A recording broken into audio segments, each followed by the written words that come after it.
Chris Mannix for the crossover alongside Rowan Nadkarni and Howard Beck. Guys, we know this is one of the tightest MVP races that we've seen in years. Well, this past week, the folks over at Inside the NBA on TNT, they maybe added one more name into the mix when they had a pretty spirited debate about the candidacy of Chris Paul, the Phoenix Suns guard, for MVP. Rowan, I'll start with you. Do you think Chris Paul should be in the MVP discussion?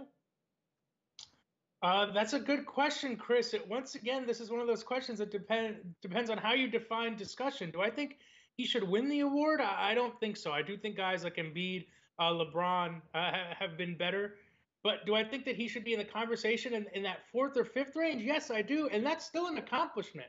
I think Chris Paul has been incredible. Obviously, the Suns are playing some of the best basketball they've played in many, many years. And he's been a huge reason why. We saw him do this in Oklahoma City last year. When Chris Paul is on a team, he is a transformative figure. I mean, he did it with the Clippers as well. And I think finishing fourth or fifth would be an incredible accomplishment for him at this stage in his career to say he's been one of the top 4 or 5 most valuable guys in the league. Do I think he should win? I think Jokic has a stronger case, Embiid, LeBron, etc. So do I think he should be in the discussion? Yes, as far as that means that he should get votes. He should finish in the top 5 of voting. Do I think he's done enough to win yet? No, not necessarily. Yeah, look, and quick plug, I wrote about this in this morning's morning shoot around on SI.com. Shaquille O'Neal is wrong about this. Team success matters. Team is part of this award. Most valuable player is about the valuable part, and it's valuable to your team. So if you are on one of the best teams in the league and you are a primary reason that team is achieving at that level, you are by definition, to me, in the conversation. Is Chris Paul going to beat out Joel Embiid or LeBron James, Jokic, Kawhi Leonard? Probably not. And he doesn't have the gaudy statistics that we normally associate with the MVP winner. But, and this is an apt analogy, and it came up in the Inside the NBA discussion, Steve Nash won MVP back in 2005, averaging 15.5 points a game. Chris Paul's averaging 16 plus points a game.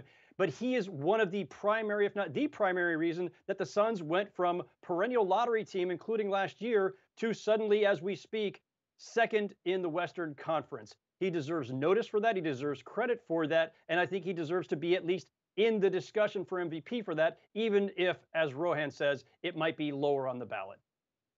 He deserves a lot of credit for what the Suns are doing right now. I do think what works against him in the MVP discussion is what Phoenix did in the bubble last summer.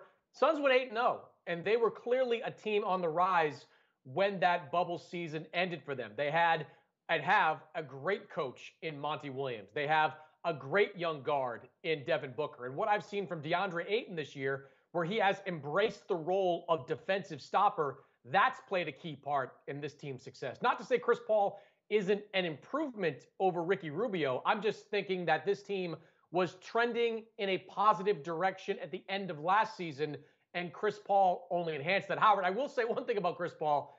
Nobody's talking about that contract anymore. I mean, he signed that contract when he was with Houston.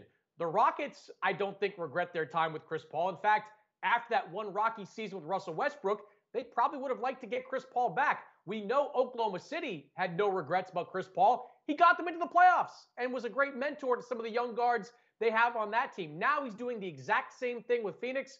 Chris Paul makes a lot of money and will next season as well. If nothing else, Howard, he has lived up to that contract. Yeah, no one's talking about his contract anymore, and no one's talking about his age much either, Chris.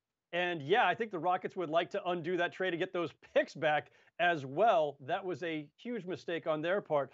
But what Chris Paul is doing at this stage of his career is absolutely phenomenal. He was never a big numbers guy anyway, but he's still as efficient as ever. He's leading them, obviously, in so many ways, whether it's setting a tone defensively or just the ball movement, just getting guys in the right places. And Chris, I agree. They were a team that you could see the glimmer of last year. And 8-0 in the bubble is something. I don't want to say it's nothing, but the bottom line is their final record was still the equivalent of like a 38-win season if it had been a full 82. Right now, they're on pace for what would be a 55-win season if it were 82.